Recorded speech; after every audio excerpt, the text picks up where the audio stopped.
All right, let's jump right into today's breakdown. We're focusing on one single, highly expressive word. Expanding your vocabulary isn't just about trying to sound smart. It's really about having the exact right tool in your mental toolbox to pinpoint a precise emotion. So let's get right into it, because the word we're looking at today, I can guarantee you've felt it before, even if you didn't have the exact label for it. Think about this for a second. Have you ever had a morning where literally absolutely everything annoyed you? Like, you drop your keys, the coffee machine takes, maybe 3 seconds too long, someone asks you a completely innocent question, and you just get this immediate, huffy spike of irritation bubbling up right in your chest. You're not necessarily full-blown furious, right? But you are absolutely on edge. Every little thing is just getting right under your skin. You know that exact feeling? Well, there's a perfect word for it. And here it is. Testy. It's super straightforward, breaking down perfectly into 2 crisp syllables. Testy. Actually, try saying it out loud with me right now. Testy. It even sounds a little bit sharp, doesn't it? That hard T sound and that swift ending, it kind of perfectly mirrors the exact feeling it describes. Section 1, the core meaning. Testy is an adjective, right? A descriptive word. And its primary definition is easily annoyed or angered, irritable, touchy. I really want to highlight that phrase, easily annoyed. It also carries the sense of exhibiting impatience or exasperation. So we're not talking about deep, philosophical, seething rage here. It's just that highly reactive, touchy state where your fuse is, incredibly short. Section 2. Let's see it in action. Picture this scenario. She was testy this morning, and I thought it best to leave her alone and avoid being snapped at. This brilliant little sentence totally brings the word to life. Paint that picture in your head. You walk into a room, you see someone pacing, maybe muttering under their breath, and you immediately think, nope, absolutely not today. You start walking on eggshells because you know for a fact that if you say the wrong thing, you're going to get snapped at. That specific, cautious dynamic, that perfectly captures testy in the real world.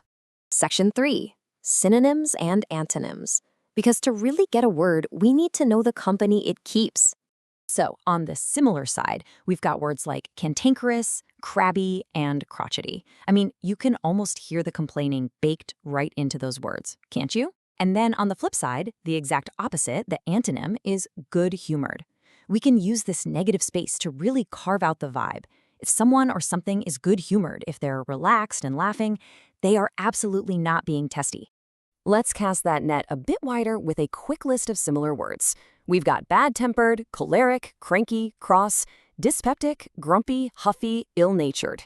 It is honestly amazing just how broad and colorful this emotional family tree is. We have so many different flavors of annoyance in English, but testy sits perfectly in the sweet spot among all these fantastic, grumpy cousins. And the connections keep going. We've got related words like angry, bilious, perverse, and querulous. I personally love sour, surly, and waspish, like you're just ready to sting. And beyond the adjective form, look at the word family here. We can use the adverb form, testily, like he sighed testily. Or we can talk about the actual state of being annoyed with the noun, testiness, as in her testiness was ruining the whole meeting. It really goes to show how versatile this root word is in all sorts of different sentences. Section 4, your practice challenge. So, who or what is testy? I want you to actively think, right in this moment, of a person, a place, or a thing that you could describe as testy. Maybe it's that notoriously grumpy neighbor, or, I don't know, your cat when dinner is 5 minutes late. You got one? Okay. Now write just one sentence using testy to describe them. And if you really want to lock this in, here's a bonus challenge for you. Try to include one synonym and one antonym from our list in that exact same sentence. Trust me, active practice is the absolute secret to making these words stick. Let's bring it all home with a quick recap. Testy equals easily annoyed. One brilliant synonym to keep in your back pocket, cantankerous. And the main antonym, the total opposite vibe, good-humored. That is testy in a nutshell. I absolutely challenge you to slip this word into conversation at least once this week. So as we wrap up this deep dive, I'm going to leave you with this. The next time you feel your blood pressure spiking over some tiny minor inconvenience, just take a breath and ask yourself, are you truly, legitimately justified in your anger, or are you just being a little bit testy?